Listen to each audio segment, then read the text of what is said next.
everybody, welcome back once again. It is week 5, game 5 on Inside the Headset. Tuesday is Riverdale Day, and we're over at the reservation. I'm with the head coach of the Riverdale Warriors, head coach Will Kriesky.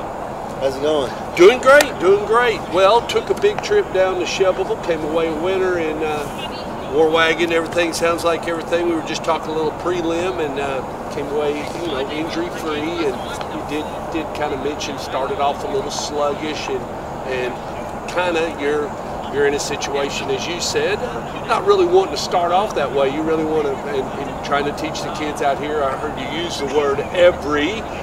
We need to be on every play in practice. This time's important on every day we come out here, every minute that we spend together. And it is, and they just really don't realize that time is getting shorter for them to correct mistakes and get things straightened out before we head into the second part of the season. This game Friday night and then the last 5, and I don't want to get ahead, but it is a track and you're just trying to teach them. We got to play fast. Yeah, the season goes by fast. I mean, like you said, we're already on week 5. The season's second region game, so practice is very important. We got to get every rep. We got to maximize our time out here, and we got to get better. The one thing I say we play sluggish. The one thing I'm highly upset with is that we had 108 yards of penalties Friday. You just can't do that. You can't, if you're playing, no, you cannot do that. You can't do that. I mean, Oakland, you're beat. Anybody in our region. Yeah, you're beat. You're beat. Yeah, it's Friday night. You put 100 out there, you're beat. Yeah, you can't do that. For us going into game 4 and to have that many penalties was frustrating. We had two big holding calls. It was almost that of a 20-yard penalty, and that kills you. That kills the drive. That's what we opened up the game with a 55-yard pass and got inside the 10, but it was called back for holding. And you can't start games that way. You cannot do that. And that's what I'm harping these kids and tell them, we have to minimize our mistakes. Play a little more discipline. Yes. Just play disciplined ball, and there's a lot going on in their minds. They say the attention span of this age right now in this time period of these kids it shortens, but at the same time it's just a short play too. I mean, I'm not asking you to focus that long. What, 11 seconds? Yeah, 8 to 10 seconds, 11 seconds. Yeah, that's all we ask. And by now, you should know exactly what you do. If you're playing, you should know every time a play is called, whatever your position is, all you need to be worried about your position and what you need to do. And that's what all we ask. And so that's how we got to minimize our mistakes. Got a big game coming up Friday night. You mentioned it's a region game. I talked to Coach Guthrie yesterday. You know what he's going to do, and I guess that's what these guys don't, but we can go ahead and write down, you and I can sit down and we can talk to them and tell them, well, Mayhew's going to try to score quick. They're going to try to hit their receivers. They got Robbie Daniels. They're going to run a running game against you. And so, they got the Thippavon kid did pretty good the other night. So, they got some weapons. And if they get some space on your guys, they're going to score quick. Mayhew can fling it around. Yeah, they got some really good skill. They got some. And they're playing better than they did week 1. Yeah, they're getting better. Yeah, they're getting better every week. Coach Guthrie's doing a good job. And so he called me Friday night at 12:30. We talked. He's been a buddy of mine. I know. I've been in Rutherford County, so we talked for a while. And this is a friendly coaches matchup. A lot of people don't know this, but you guys are coaches that stay close together and talk about the game. We've known each other since I've been in this league and stuff, and so since I work for Coach A-Lot, he's doing a great job over there. And they got really good skill. Their quarterback's doing a good job. Their offense is moving the ball really well, and defense is playing really good, playing fast. And Coach Guthrie is just building on what Coach Rice started. He's just continuing that success. In his way, not meaning he just stepped into the pilot seat and said, "Hand me the manual, and I'll read to you what Coach Rice read." He's doing it the gut play. Yeah, he is, and he's doing a great job. And he's got those kids in this community over there believing, and he's telling them, exactly what they need to hear, and they're believing in him. And that's all you can ask. And it's gonna be tough. We go there, so it's gonna be tough. And these kids. Probably half of them went to middle school together, elementary school, so they all know each other. So it's a friendly backyard rival, and it's a good rival. It hadn't been a rival for very long, but it's starting to be really big.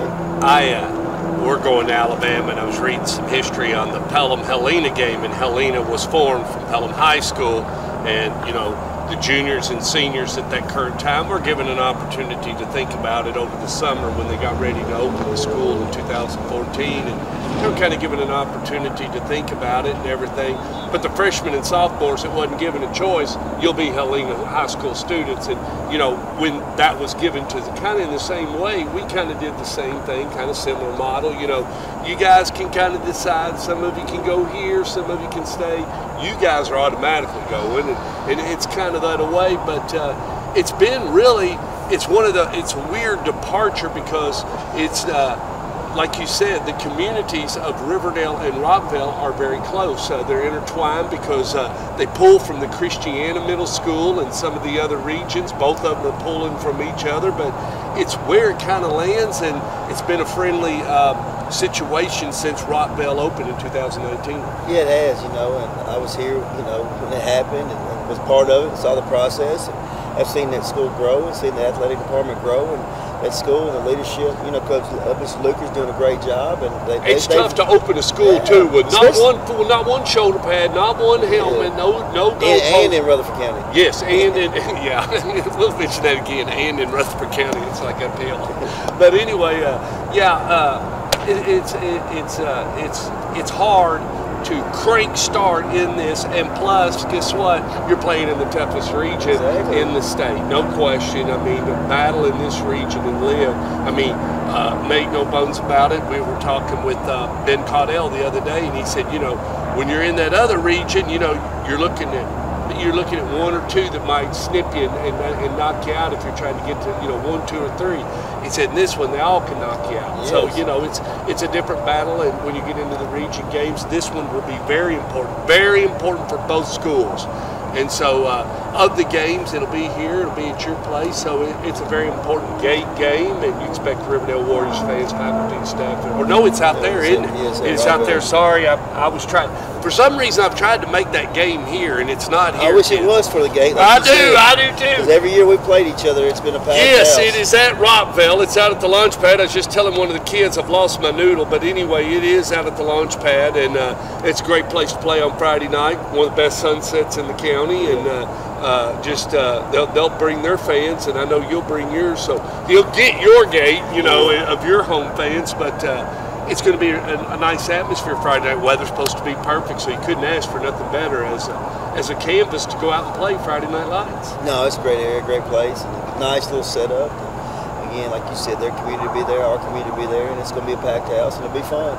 Well, we want to remind everybody, after this week, we are halfway through the season before we close. We were just talking about that. Time is short. We take out the fall break, those 5-6 days. You were just talking about at the time, correct, mistakes and stuff. And we've got really about 15 practices when you take the 5 weeks, kids.